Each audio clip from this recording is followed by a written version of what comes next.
Hello from the Music Interview Corner in cooperation with ROCKHARZ 2025, and I'm here with GLORYHAMMER. I'm here with Mike, Ben and Sozos. Hi guys. Hello. Nice to see you. Oh yeah, sorry. Hello. It's the weather, it's the sun. The sun frightened my brain. But how is your festival summer going, and how does it feel to play here today? It's been good. It's been very hot, which has been challenging at times, but it's been really good. All the shows have been good. We've had a good time. Yeah, couldn't have said it better myself. You want to add anything? Big shows, nice people, and sweat. Oh yeah. Right now you're on a big festival summer tour, and in September you're gonna go on a big America tour and Canada tour with Ailstorm. What do you do to keep up your energy? Sleep. Good. Yeah. And pray, and try and eat food, and you don't really have an alternative, so you just you just make it through somehow. I don't know if there's a technique. Yeah. You just have to kind of But make it spoken happen. like a true submarine captain. Yeah, it's very similar. I often think that it's I wouldn't pretend to know what it's like to be on a real submarine, but it's often being on a tour bus, I kind of feel as if I have a little bit of that experience, you know, sleeping in a confined space with lots of smelly people, and there's probably a few parallels. Mm-hmm. Yeah, I would say coffee and sleep are the main ones, and trying to like eat all your macros which is not always possible, but like all the protein, carbohydrates, all that stuff. That's like ideal. We don't always get that, but yeah, sleep is like the best thing to stay fresh on tour for me. Do you bring vitamins on tour? I don't. I used to, but I haven't noticed like a perceivable effect. So like at some point I kind of stopped, and I just try to eat enough like greens and fruit and all that stuff. And how many cups of coffee do you drink per day? Because I saw Instagram posts on the GLORYHAMMER Instagram with you and coffee. Yeah, guilty as charged. I usually have 2. I try to limit myself to 1, because then I stay up like later than I would like. So like in the next few days we have like a lot of flights to catch, and they're very early, and so the plan is for the foreseeable future to just have 1 cup of coffee in the morning, which I've already had, and then have no more coffee or any more stimulants after that. It's going to be hard for you. It's going to be very hard, but I'm gonna do it if I want to like stay like with adequate sleep, I think. So yeah, that's the plan. Sounds like a good plan. And Mike, what do you do to survive tour life? Yeah, just like sleeping, trying to get as much sleep as humanly possible, and try and keep a good attitude as well. Just try and stay happy. I think as soon as you start like complaining about stuff, then it just nosedives. Cool. And of course we have to talk about your new single, On A Quest For Aberdeen. What kind of hints does this song give us about where it's going in the GLORYHAMMER universe? Or is it still too secret to talk about? Well, we have Heavens of the Demon Flame as a kind of element in there that on first glance it could seem like nonsense. On second glance it still looks like nonsense. But on a third glance it could hint into what happened after the Earth imploded during Space 1992. We cannot say more than that, but this is like a critical element in the song. Do you want to add anything? I actually have no idea what that song is about. I don't understand the lyrics. I have zero idea. So I'm as much in the dark as anybody about what that is. I just played the drums and some other stuff. Okay. That's the limit of my understanding. Yeah. The lyrics were written in 30 minutes after I took ADHD medication, and then afterwards I decided what they meant. Oh, 2 weeks afterwards, actually. I just wanted to ask you, what's the secret to writing a chorus that sounds like it could open a portal to an alternate universe? But that's it. This lisdexamphetamine. Oh, good. Good. I have to try that. By the way, I had more than 1 cup of coffee. I also normally only have 1 with a lot of milk, but they were out of milk, and I'm like, yeah. Okay. And what kind of importance does Aberdeen hold from now on in the GLORYHAMMER universe? For some, I don't know, illogical or logical reason. Probably illogical, I guess. That would be a Mike question, I think. If you has any clue about it. Yeah, I think Jim decided the song was going to be about Aberdeen, because we started talking about, we had this like old nonsensical song which never came to fruition, On the Way to Aberdeen, which is maybe like the worst attempt at a GLORYHAMMER song ever to have existed.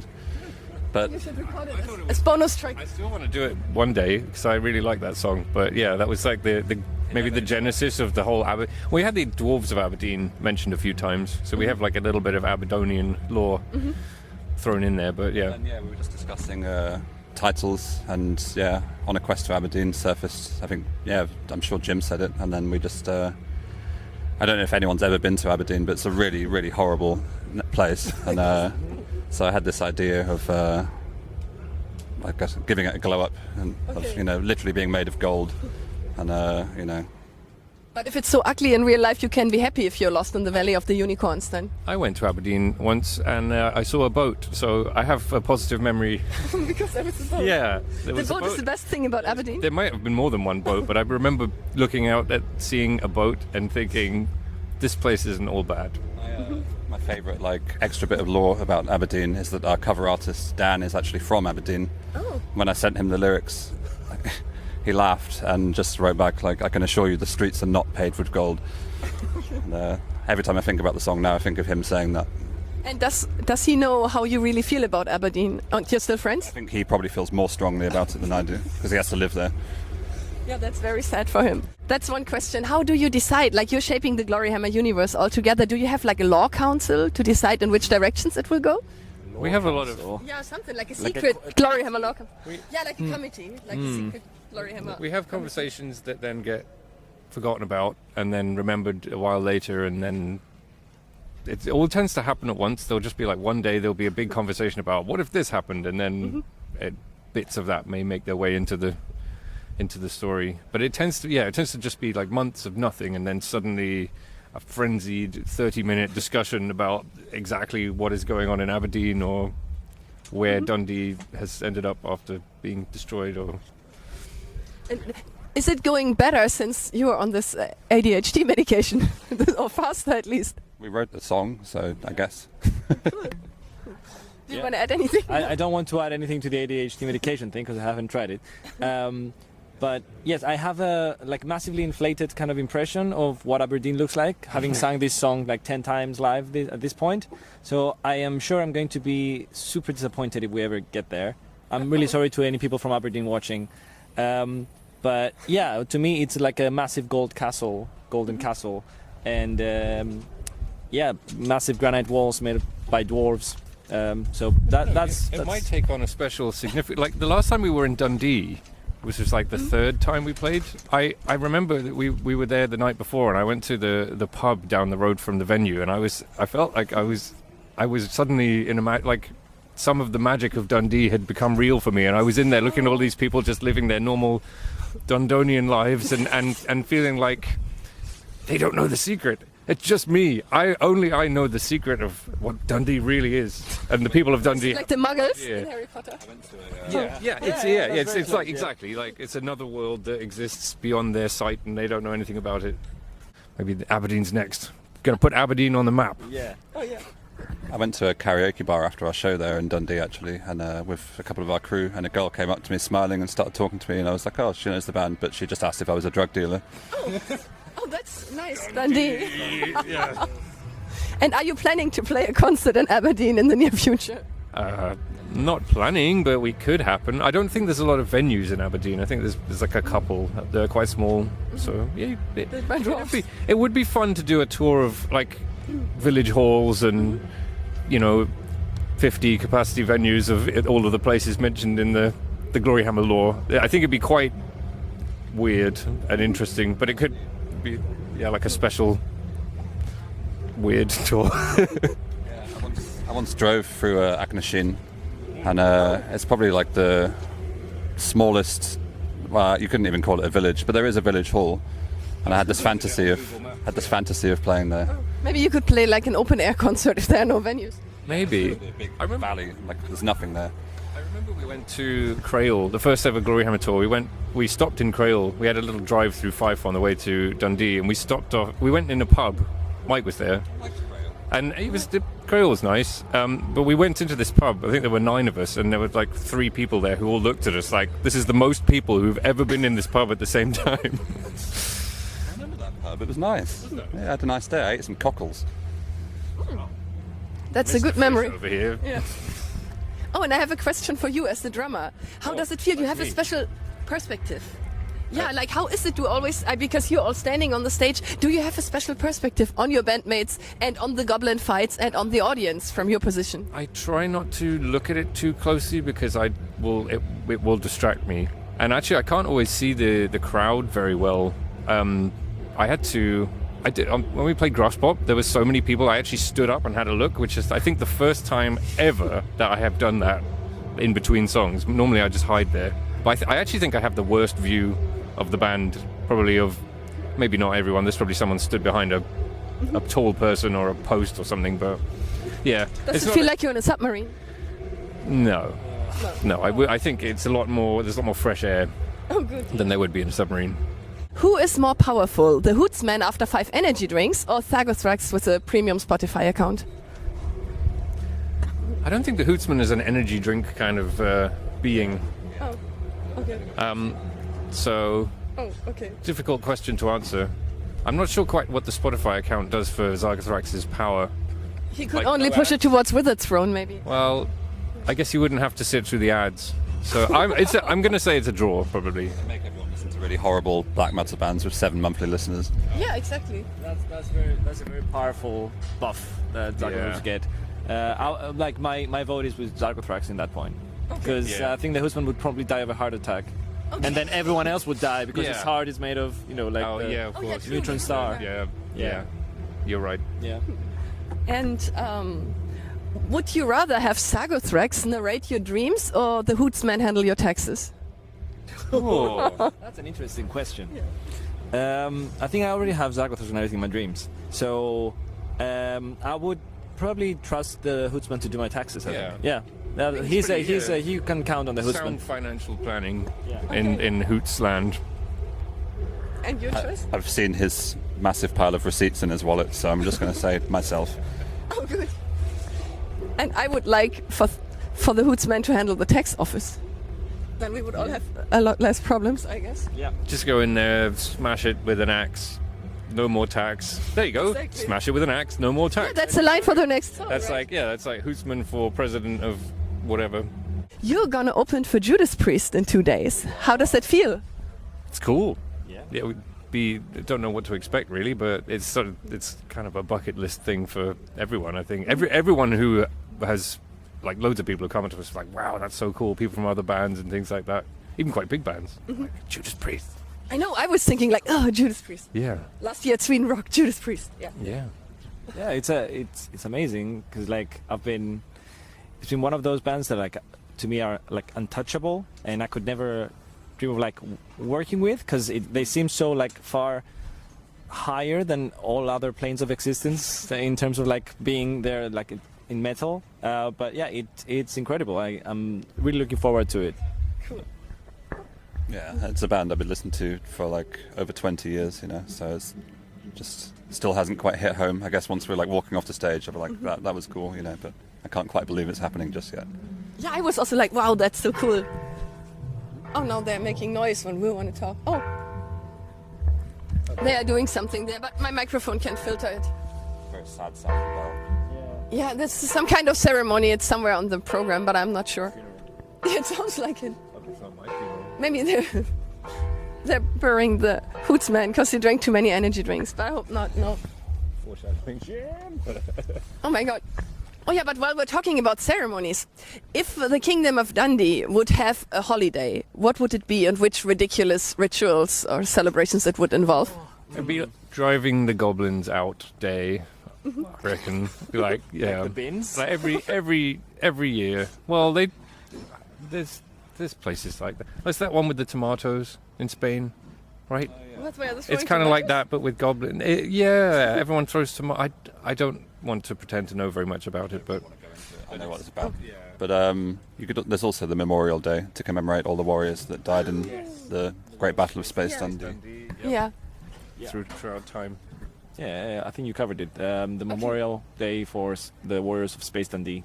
And what kind of rituals or like a special celebration? Yeah, celebratory rituals would they have? I think that would involve people kneeling down and crying, and then hitting their chests with their fists in front of the memorial. That would be, I think, the customary thing to do.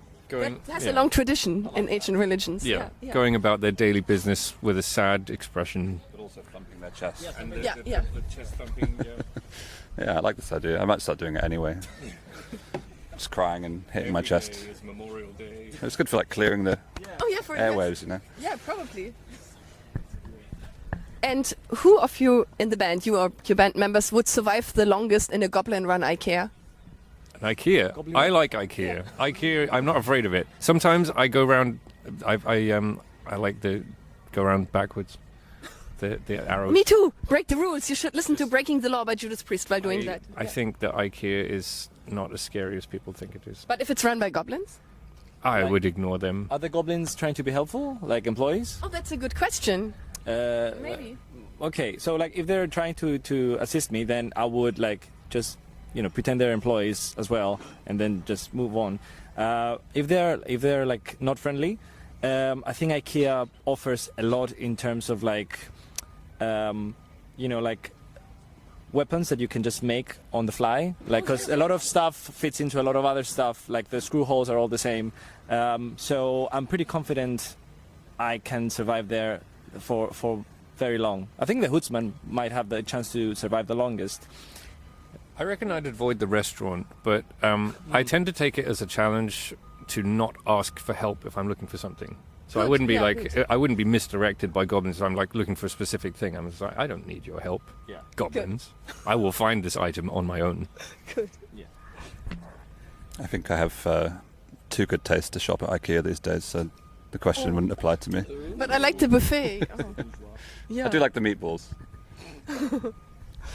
Okay, and I have a special question for you. Yep. As a vocalist and quantum physicist, do you believe it's possible that your voice exists in a superposition of states between epic hero and coffee-fueled model until someone collapses the waveform? So when you say voice, I guess you mean my vocal folds. Yes. Okay. Because my vocal folds are a macro object, they don't work in this way, unfortunately. Oh. Because they're always being observed by interacting with my body when I'm breathing. So I would say they're constantly in a collapsed position of being in my body. I'm sorry if this is like a very a normal answer to this question. But yes, it doesn't exist in a superposition. But some of the individual molecules, when I'm singing and they're just like flying out of my mouth, those could easily like be in superpositions of like trying to strike a goblin or trying to just leave into space. So that's my answer. Oh, and I would have one more because that was such a good answer about quantum entanglement. Is there quantum entanglement between your morning coffee and your ability to hit those high notes? Is it instantaneous or do you need a second cup? Okay, so my ability to hit the high notes is an abstract concept while a coffee is a physical object. So I wouldn't say there's entanglement there.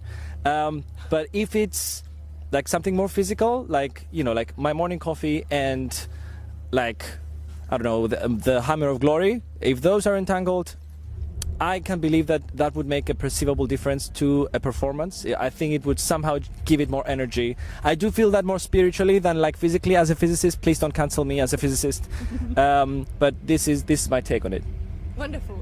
Thank you. The Prime Minister. Oh, the Prime Minister of Dundee? No, we were just talking about our tour manager. But in But Zach, you're the everything, right? You're not only tour. Do you want to say hi on camera? You're not only the tour manager, you're the sound guy, you're the everything here, right? Yeah, Goblin Chief Whip. he is But GLORYHAMMER. would GLORYHAMMer would collapse without you, like a waveform? Would. Oh. Absolutely would collapse. I mean, I'm close to collapsing most of the time anyway. Okay, let's hope for the best. I just wanted to ask you, what's your biggest dream for the future? Who wants to start? You?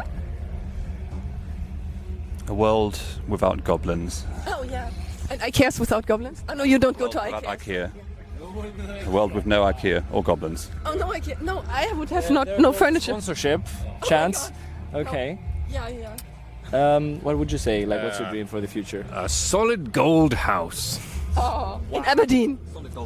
I got a hoot. Yeah, a hoot made of gold. I would accept if I could live under it, like But in Aberdeen, right? I'm not No. going to be picky about the location. As long as there's like an awning or a sort of tarpaulin I can sleep under, I'll figure out. Maybe I'd sell like one of the O's. So you can Pay my like living sell bits of expenses. the house to pay your house. So I was going to say like having a really cool like stage set, but then everyone started answering, and I need to pivot. I would say if I could have like a version of the Hammer of Glory that can actually disintegrate actual goblins, that would be amazing. Because right now I need to just like pulverize them by hitting them repeatedly, and that is a lot of effort. So if I could just like point at them and then maybe like do like a maneuver or like hit a button and it would just instantly zap them away, that'd be amazing. That's my dream for the future. Much more efficient, right? Yeah, exactly. We'd have a high turnover of crew for the show if you. Well, no, yeah. So to be clear, I'm not talking about disintegrating our lovely crew that's sometimes like donning a mask and pretending to be a goblin. I'm talking about actual goblins. I don't condone any crew disintegration. Yeah. Good. Yeah, Our wishes feed into each other, really. kind of. It's true. Yeah. It's very true. Yeah. Yeah. And you could go in peace to IKEA again then with this hammer. Exactly. Yeah. I can go there and not worry about any goblins around. Yeah. You mean to the space where IKEA used to be? No, no, but then you live in different timelines and different universes if your dreams come true. Getting too The complicated for big me. hole that IKEA used to be in. Yes. Would you consider to buy furniture for your golden house from IKEA if they are golden too? No, I would. Why? You have so much money I with would- a golden house. I like assembling it, and, Okay. you know, and it's It's functional. meditative. Yeah, it's fun. Yeah, I like assembling. I can see that. Like this is the IKEA side of the table, and that's the non-IKEA side of the table. Yeah. I'm not precious. Really? You should ask Nanowar of Steel for help. I go to IKEA just for the food sometimes. It's a holiday for me. Me too. It's like I love that. I love the scrambled eggs. it's a little piece of Sweden Yeah, in it is. wherever you are in the world. That's special to me. IKEA, if you're listening. Yeah. Yeah. Don't cancel us. Would Hit us up. Can we have some meatballs Yeah. and one of those cakes, the Yeah. lime cake? Yeah. They have also good pillows for touring. Yeah, and also I got maybe. my pillows. Oh, Actually, did you? Yeah, I yeah. bought pillows. My bass drums have IKEA pillows in them, and actually they were so nice that I bought one for my own head. I was like envious of my pillows that I bought to put in my bass drums, so then I got one for sleeping. I brought an IKEA pillow here too for my container. Yeah. There you go. Yeah, but you wanted to say something about IKEA? No, like just hit us up if you're interested in a collaboration. Like we love your meatballs, big fans. Yeah, that's it. Cool. And maybe one last question. How does it feel for you to play here today at ROCKHARZ? It's nice. It's nice to be back. ROCKHARZ is a nice festival. We've always had a good time here. Great. And for you, it's the first time, right? For me, it's the first time, and everyone has been absolutely lovely. Laundry here, so like big plus. Yeah, some big fans so far. Wonderful. I'm looking forward to it. It's always been a really good show, and I see no reason for it to differ this time. Cool. Then thank you so much, GLORYHAMMER, and goodbye from the Music Interview Corner.